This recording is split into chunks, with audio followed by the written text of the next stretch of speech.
여러분 안녕하십니까. 글로벌 인사이트 최대환입니다. 한 주간의 글로벌 이슈를 몰아보는 주간 글로벌 인사이트 8월 넷째 주의 글로벌 열쇠말을 지금 만나보시죠.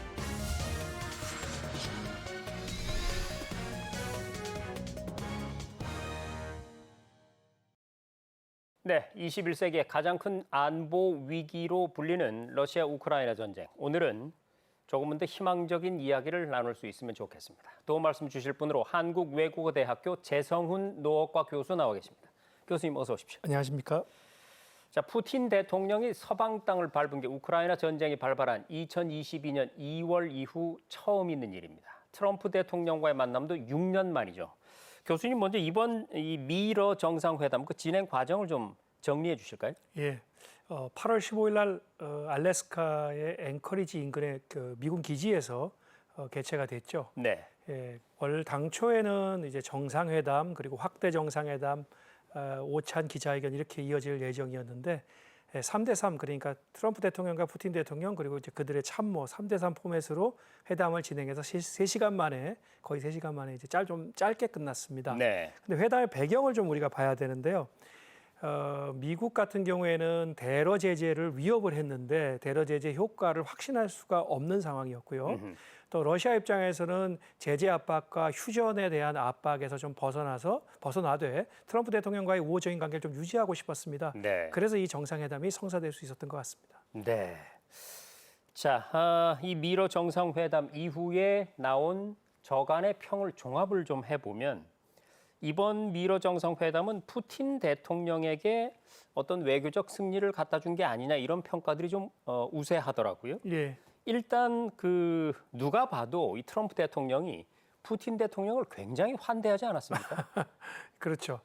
일단 푸틴 대통령은 성공적으로 외교 무대, 서방을 제외한 비서방 국가들과의 외교 무대에서는 활발하게 활동했지만 네. 서방 국가들과의 외교 무대에서는 다시 화려하게 복귀했다고 봐야 될 것 같고요. 그리고 이제 좀 우리가 주목해서 볼 부분들이 있습니다. 트럼프 대통령이 먼저 도착을 했습니다. 트럼프 대통령이 탄 비행기가 먼저 도착했는데요. 네. 트럼프 대통령이 내려서 푸틴 대통령의 비행기가 도착해서 푸틴 대통령이 활주로를 걸어서 그것도 레드카펫 위를 걸어서 올 때까지 기다렸다가 박수도 치고 또 악수도 하면서 네. 굉장히 환영하는 모습을 보였고요. 두 번째는 굉장히 이례적으로 미국 측이 제공한 리무진에 두 정상이 한꺼번에 통역 없이 타서 굉장히 많은 이야기를 한 10여 분 정도 걸린다고 하거든요. 네. 그동안 많은 얘기를 또 나눴다는 것도 또 굉장한 환대의 의미라고 볼 수가 있고요. 또 마지막으로는 기자회견에서 사실 손님이잖아요. 근데 그렇죠. 푸틴 대통령이 훨씬 더 말도 길게 하고 또 게다가 먼저 했습니다. 이제 그런 의미로 봐서 트럼프 대통령이 굉장히 배려하고 환대했다 이렇게 보는 것이죠. 이렇게 화기애애한 분위기 속에서 회담이 진행이 됐는데 트럼프 대통령이 그토록 자신했던 그 우크라 전쟁의 휴전 합의에는 이르지 못했습니다. 트럼프 대통령은 일부 진전을 이뤘다. 하지만 아직 해결되지 않은 중요한 쟁점들도 남아 있다. 약간 두루뭉술하게 표현을 했는데 이 얘기가 어떻게 진행이 된 겁니까? 자, 이 언론에서는 이제 그 회담 직후에 노딜이라는 표현을 많이 썼습니다. 그러더군요. 근데 이제 서방 언론들이 주로 이렇게 썼는데요. 네. 서방 언론들은 자신의 기대에 부응하지 못했기 때문에 이제 그렇게 쓴 겁니다. 왜냐하면 휴전이라든지 푸틴의 양보를 얻어내는 합의가 이루어지지 않았기 때문인데요. 네. 사실은 합의는 이루어졌습니다. 네. 그 합의의 내용을 이제 전술상 밝히지 않은 것이죠. 합의의 내용은 첫 번째는 일시적인 휴전이 아니고 지속 가능한 그 종전으로 가야 된다. 지속 가능한 해결 방안을 찾는 종전으로 가야 된다는 것이고요. 두 번째는 우크라이나의 나토 가입은 불가능하다. 대신에 그에 상응하는 안전보장책을 마련해 준다. 네. 세 번째는 영토 양보, 우크라이나 영토 양보로 영토 문제를 해결한다. 이런 세 가지 정도의 기본적인 합의는 있었습니다. 근데 미합의된 부분은 그럼 무엇이냐? 안전보장을 해줘야 되는데 그 구체적인 안전보장책이 무엇이냐는 겁니다. 제가 생각하기에 미국 측은 유럽 국가들이 참여하는 또 유럽군이 주둔하는 그런 식의 안전보장을 이야기했을 것이고요. 네. 러시아는 그런 것은 아니고 문서상으로 보증해주고 우크라이나가 중립화되는 것. 아마 이런 것을 제안했을 가능성이 높습니다. 그리고 또 미합의된 부분은 영토 문제 해결을 구체적으로 어떻게 할 것인가인데 그렇죠. 러시아 같은 경우에는 돈바스 지역에 수복하지 못한 12%, 돈바스의 12%를 아직 수복 못했는데요.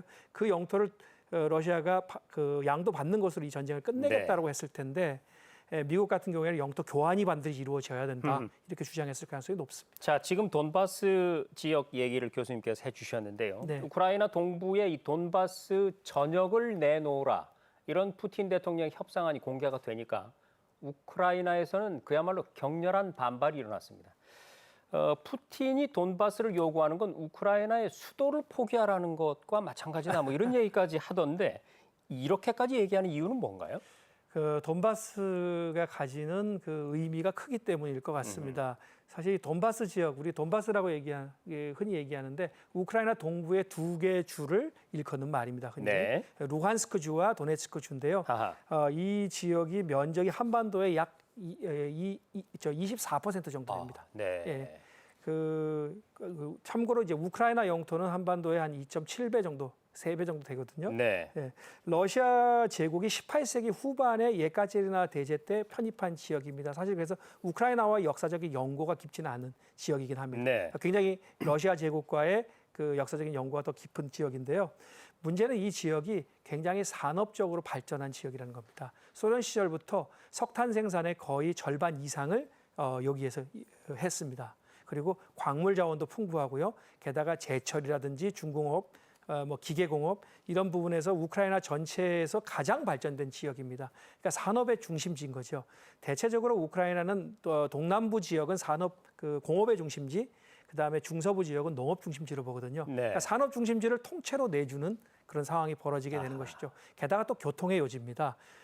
도네츠크에서 그 수도인 키이우까지는 직선으로 철도라든지 도로망이 다 연결이 돼 있거든요. 그래서 아마도 이 수도가 그대로 뚫린다. 이제 이런 네. 얘기를 했는데 실제로 지금 도네츠크 시는 러시아가 장악하고 있는 지역이고요. 네. 우크라이나는 전반적으로 다 평지이기 때문에 어느 지역을 차지한다 하더라도 수도는 위험한 건 마찬가지입니다. 그렇군요. 네. 굉장한 요지다 그 지역이 이렇게 수도는 아닐지라도 예, 예. 굉장한 요지다. 그러니까 쉽게 말해서 미국 쪽에다가 워싱턴 D.C.는 건드리지 않으니 뉴욕을 내놔라 이런 얘기하고 똑같은 거군요. 뭐 그럴 것 같습니다. 네, 뉴욕주를 내놔라. 그렇습니다. 예, 예. 자, 교수님, 이런 일은 일어나면 안 되겠지만 만에 하나 이 전쟁이 장기화된다면 예상해 볼 수 있는 결말은 어떤 게 있을까요? 일단은 우리가 이제 이 흐름을 좀 읽어야 될 것 같은데요. 네. 아까 제가 이제 노딜이 아니다 합의가 됐다고 말씀드렸는데 합의가 됐기 때문에 트럼프 대통령이 바로 젤렌스키 대통령하고 유럽 정상들에게 전화를 한 것이고요. 네. 8월 18일 날 미국, 우크라이나 정상회담 그리고 유럽 정상들도 또 참여하는 회담이 열렸던 것이죠. 네. 이 회담에서 나온 결과들은 뭐냐면요. 일단 휴전이 아니고 종전으로 간다. 우리 종전 네. 협상으로 간다. 일시적 휴전하지 않는다는 것이고요. 두 번째는 나토 가입을 우크라이나 나토 가입에 대한 이야기는 더 이상 논의되지 않고 있습니다. 대신에 적절한 안전 보장책을 마련해야 된다는데 논의가 집중됐고요. 그렇죠. 그다음에 세 번째로 영토 문제는 러시아 우크라이나가 직접 양자 회담을 하고 이후에 또는 미국이 참여하는 3자 회담에서 이 문제를 해결한다. 이렇게 이제 합의를 봤습니다. 만약에 이제 러시아 우크라이나 회담, 정상회담 미국이 참여하는 3자 회담에서 뚜렷한 결과가 나오지 않는다면 합의된 결과가 나오지 않는다면 전쟁은 장기화 될 겁니다. 그런데 이렇게 되면 트럼프 대통령이 손을 뗄 수도 있을 것 같습니다. 굉장한 실망을 하겠죠. 네. 게다가 이 전쟁을 해결하기 위해서 굉장히 본인이 임기 초부터 이제 노력을 했기 때문에 그렇죠. 노벨상 얘기도 여러 번 했고요. 네네. 예, 그런데 이제 미국이 손을 떼게 되면 이 부담이 유럽 국가들에게 고스란히 넘어갈 것이고요. 유럽도 상당한 부담을 느낄 겁니다. 근데 우크라이나는 지금 병력과 무기가 부족하기 때문에 오래 버티기 어렵고 우크라이나의 최전선이 몇 주 안에 무너질 수 있다는 이런 이야기도 나오거든요. 그러면 러시아의 요구 조건은 지금보다 훨씬 더 수위가 높아질 것 같습니다. 네. 백악관에서 열린 미국 우크라이나 정상회담.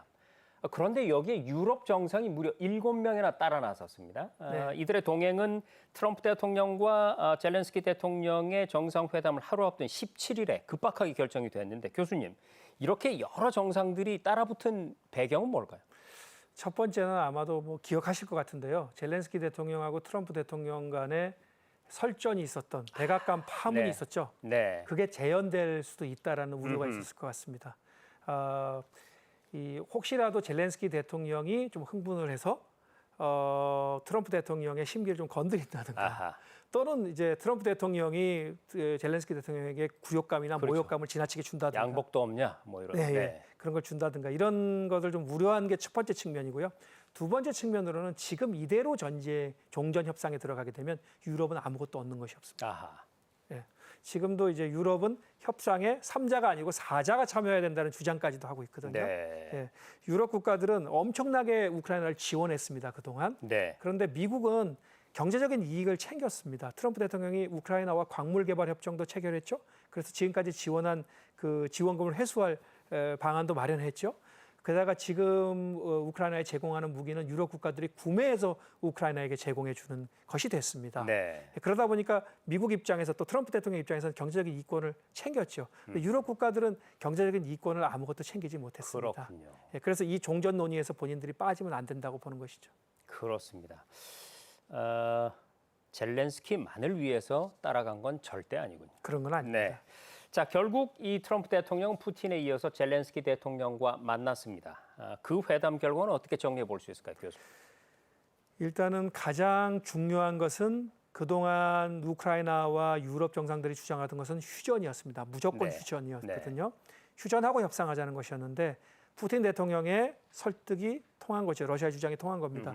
휴전 없이 바로 종전 협상에 들어가는 것입니다. 트럼프 네. 대통령이 본인은 6개의 전쟁을 해결했는데 다 휴전 없이 종전으로 바로 진행했다 이렇게 주장을 하면서 이 내용을 관철을 시켰고요. 네. 두 번째로는 나토 가입을 하지 않는 것에 대해서는 정상들하고 이제 합의를 본 것 같고요. 구체적인 안전보장 체계에 대해서는 아직까지는 확정된 것 같지가 않습니다. 조만간 이제 나타날 것 같은데요. 좀 이견이 있을 겁니다. 여기도.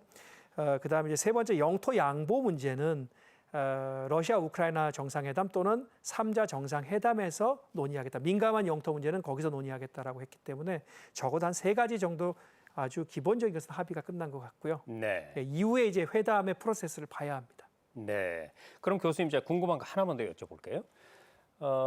언론 기사들을 읽다 보니까 아까 교수님께서는 이제 이 우크라이나의 안전 보장책으로 유럽군이 주둔하는 걸 말씀을 하셨었는데 네. 또 우크라이나 입장에서는 마치 그 한국을 모델로 하듯이 미군이 주둔해 달라. 네, 네. 또 이런 의견이 있거든요. 네, 네. 가능성이 있는 얘기입니까 어떻습니까? 일단 트럼프 대통령의 기조는 유럽에 대한 관여를 줄이는 것입니다. 아하. 네.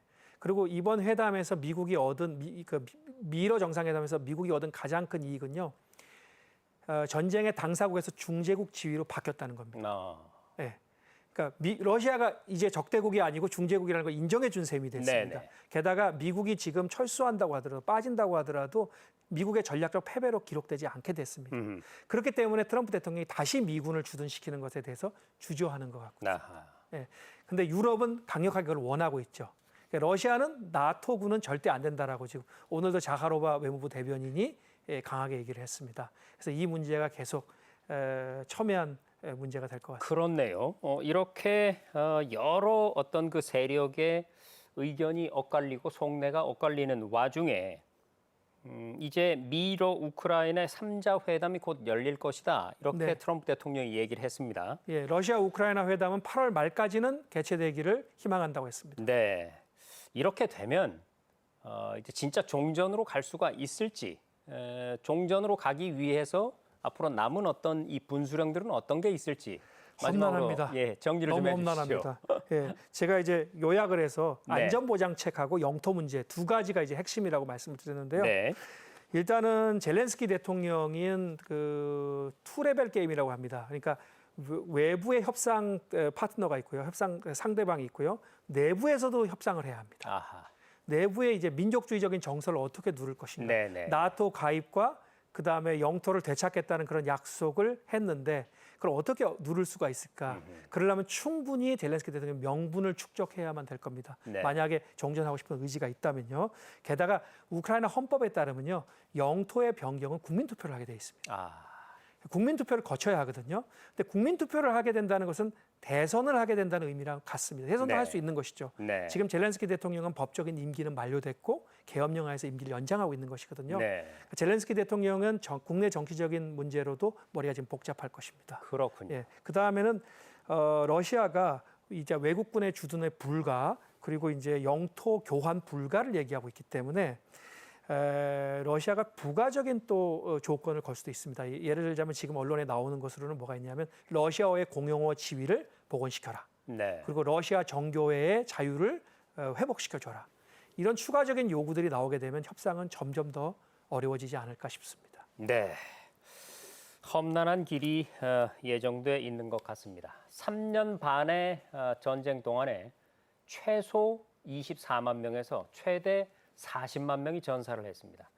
아무쪼록 종전의 길로 하루빨리 나아가기를 기대해 보겠습니다. 지금까지 한국외국어대학교 재성훈 교수였습니다. 교수님, 오늘 말씀 고맙습니다. 고맙습니다.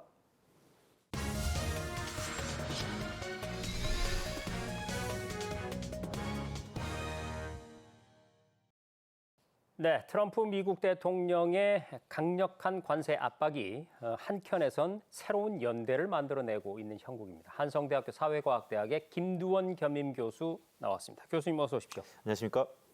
자, 인도와 중국 하면은요, 수십 년 동안 국경 분쟁을 이어온 대표적인 앙숙입니다. 얼마나 사이가 안 좋았는지 두 나라 사이를 오가는 직항편조차 끊긴 상태였거든요.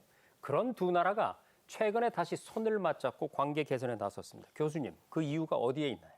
네, 말씀하신 것처럼 사실 중국과 인도의 이 국경의 분쟁 돌이켜 보니까 1962년에 중인 전쟁 이후에 두 나라의 분쟁이 계속해서 이어지고 끊이지 있습니다. 않았습니다. 맞습니다. 네. 더구나 팬데믹 2020년 6월달 15일에는 히말라야 산맥 자락가랑 계곡을 사이로 두고 양군이 몽둥이를 통해서 사상자가 난 만큼 네. 앙숙적인 관계였는데 앵커님 말씀 주셨던 것처럼 5년 만에 화해 무드가 나타나고 있습니다. 아무래도 화해 무드의 뒷선에는 트럼프, 즉 미국에 있다라고 할 수 있겠고요. 뭐 아시는 것처럼 미국이 지금 전방위적으로 관세를 때리고 있는데 거기에 가장 근저에는 과거의 우방국이었던 인도에 대해서도 상당히 높은 고유 관세를 때리다 보니까 인도 입장에서는 미국 대신에 반대국부에 있는 중국과 화해 무드를 이어질 수 있는 그런 연결고리로 이어지고 있다라고 할 수 있겠습니다. 네. 적의 적은 내 친구다. 이런 말이 있죠. 인도와 중국을 다시 이어준 건 다름 아닌 미국의 트럼프 대통령입니다. 그런데요, 미국이 중국을 견제하는 건 이해할 수 있지만 지금까지도 그래왔듯이 교수님, 트럼프와 모디 총리는요, 사실 뭐 브로맨스다 네. 이런 얘기가 나올 만큼 가까운 사이였지 않습니까? 맞습니다. 참 영원한 건 없는 것 같습니다. 복귀해 보면 지난 2011년도 이른바 아시아 회귀 전략 피보트 아시아 이후에 미국이 중국을 견제하기 위해서 인도한테 상당히 공을 들였었거든요. 실제 트럼프 1기에서는 어떤 일이 있었냐면 2019년 9월이죠.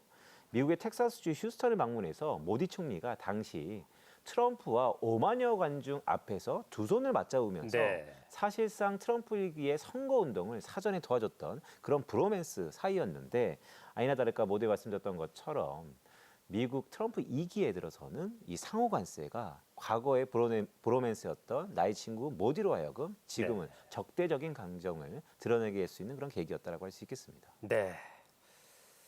자, 관세 유예 기간을 트럼프가 연장해 주기로 한 중국은 논외로 두고요.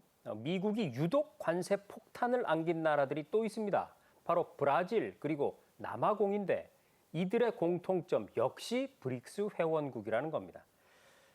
자, 지금 브릭스라는 이름이 오늘 많이 나오는데 교수님, 브릭스가 어떤 연합체인가요? 사실 브릭스는 앞자리에 알파벳을 쭉 따놓고 보면 브라질이 있고요. 러시아가 있고 인도차이나가 있고 그다음에 남아공이 있습니다. 하지만 이 브릭스라는 어원은 당시 2001년도로 거슬러 올라가는데요. 당시 골드만삭스의 수석 이코노미스트였던 짐 오닐이 현재 G7에 집중적으로 전 세계 경제가 몰려 있는데 이것의 향후 대항마가 될 수 있는 연합체가 있다. 네. 그것이 브릭이다. 즉 브라질과 중국, 인도를 결합해서 상당 부분 또 다른 신흥 세력의 경제 블록이 형성되고 있다. 네. 앞으로 2050년에는 이들이 G7의 경제권을 훨씬 뛰어넘을 것이다. 아하. 라는 전망을 하면서 수면 위로 올라왔었고요. 실제로 2006년도 4개국의 외무장관이 회의로 출범을 했었고 2009년도에는 러시아에서 본격적인 1차 회의가 있었고요. 네. 2010년도에는 마지막으로 남아공이 합류하면서 지금의 브릭스가 됐습니다. 브릭스가 됐군요. 맞습니다. 그때. 네. 그러니까 남아공이 결국 2010년도에 완성체가 됐다는 것인데 그런데 재밌는 것은 2022년부터는요. 네. 외형을 확장하고 있습니다. 나하. 소위 브릭스 플러스. 여기서 플러스는 이제 수많은 국가들이 합류했다라는 것인데 음흠. 거기에 이면에는 미국의 패권주의, 즉 유일주의도 상당 부분 작용하고 있고요. 실제로 2024년에는요. 이집트, 에티오피아, 이란, 아랍에미레이트가 합류했습니다. 특히 올 1월에는 인도네시아에서 브릭스 정회원으로 공식 합류하면서 네. 브릭스의 외형 확장이 생각보다 규모도 그렇고 속도도 매우 가파른 상황인데요. 이처럼 10개국이 벌써 됐습니다. 브릭스는 브릭스 플러스로 불리는 거대한 경제 협력체를 넘어서 하나의 블럭이 됐고요. 이러다 보니까 14억 명의 인도, 중국을 기반으로 전 세계 인구의 절반가량이 네. 이미 브릭스 플러스의 인구다라고 할 수 있겠고 국내 총생산은요. 전 세계 GDP의 약 한 40%를 차지할 정도로 이제는 G7만 있는 것이 아니다. 브릭스 플러스도 있다라고 확실히 자리매김한 상황입니다. 더구나 글로벌 석유 생산량의 43%를 차지하고 있습니다. 네. 그러니까 전반적으로 경제권은 대부분 G7에 버금갈 만큼 큰 경제 블록이 됐다라고 할 수 있겠고 재밌는 건 이렇습니다. 단순 그냥 하나의 블록 경제 협력을 넘어서요. 이제는 제도권으로 수많은 국가들의 러브콜을 보내고 있다는 것. 즉 네. 브릭스의 외형 확장은 이 10개국에서 끝나는 게 아니고 네. 계속해서 늘어날 가능성이 높다라는 현재 것이 진행형이다. 맞습니다. 네. 그것이 가장 포인트라고 할 수 있겠습니다. 그렇군요. 미국을 필두로 한 G7, 이른바 서방 선진국들의 대항마로 무럭무럭 몸집을 키우고 있는 브릭스입니다. 그런데 미국이 앞서도 잠깐 말씀드렸듯이 브릭스의 이 B에 해당하는 브라질에게 무려 50%라는 고율 관세를 부과를 했습니다. 명분, 어떤 명분인지 궁금하고 그리고 인도만큼 내수 시장 규모가 그렇게 크지가 않거든요, 브라질. 네. 그러면 이 관세 50% 상당히 치명적이겠는데요. 일단 인도하고는 조금 느낌이 다릅니다. 브라질은 사실 인도만큼의 내수 시장이 크지도 않고 네. 말씀드렸던 것처럼 상대적으로 인도에 비해서는 미국의 의존도가 꽤 있었던 국가이기 때문에 네. 이번에 관세율이 50%, 즉 이전에는 10%였는데 거기에 40%포인트가 올라간 것이죠. 네. 상당히 여파가 있는데 이유가 뭘까? 일단 브라질 언론에서는 이렇게 해석하고 있습니다. 트럼프 대통령의 입장은 친미 극우 성향이었던 보우소나루 전 브라질 대통령에 대한 재판이 마음에 들지 않고 있다는 것이죠. 네. 즉 브라질 안에서 이 친미 성격이었던 전 대통령의 재판이 곧 나에 대한 아하. 반감을 갖고 있는 것이다라는 네.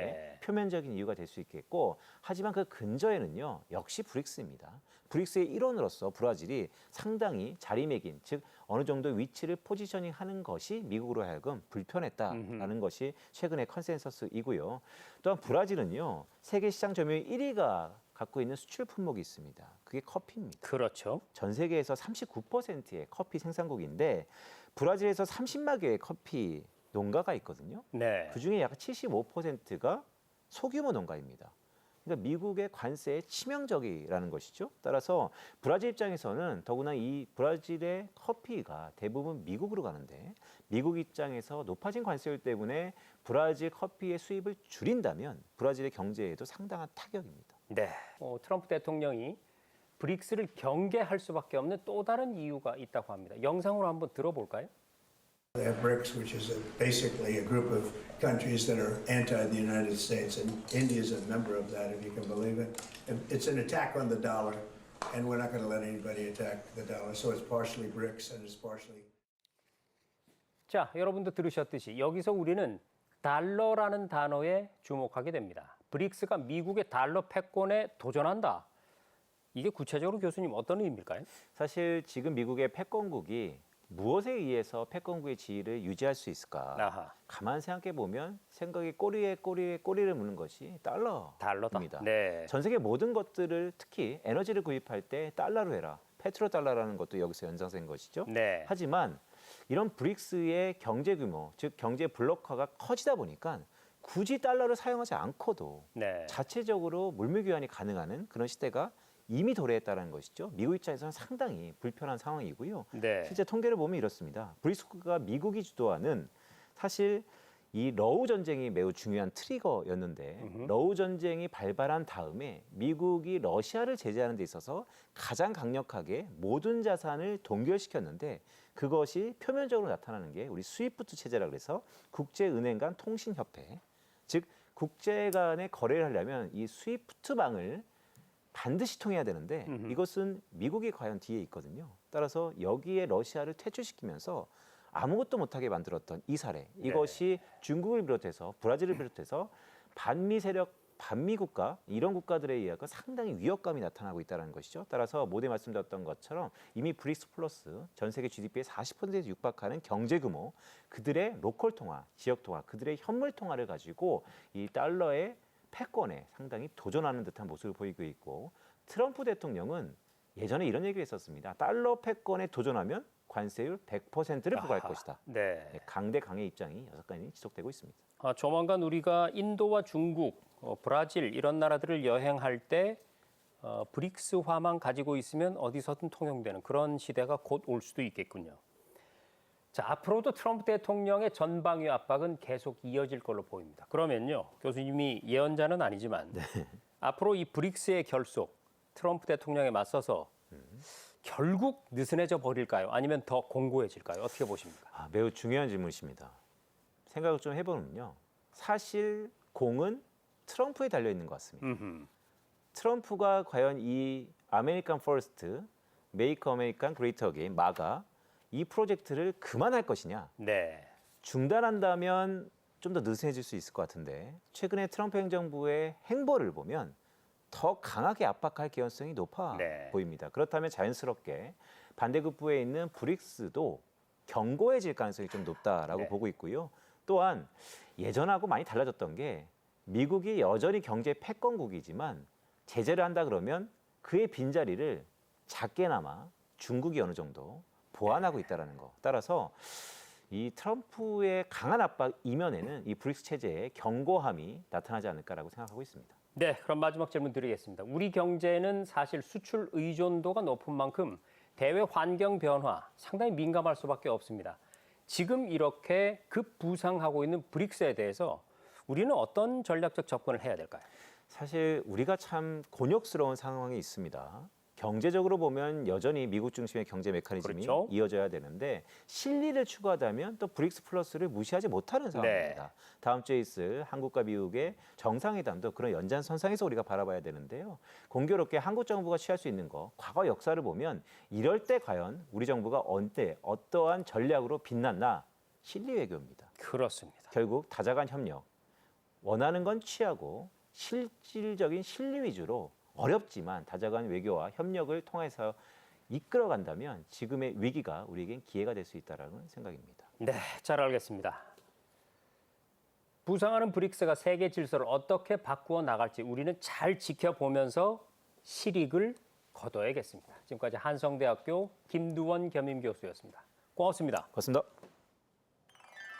네, 지금까지 8월 넷째 주 글로벌 인사이트였습니다. 시청해 주신 여러분 고맙습니다.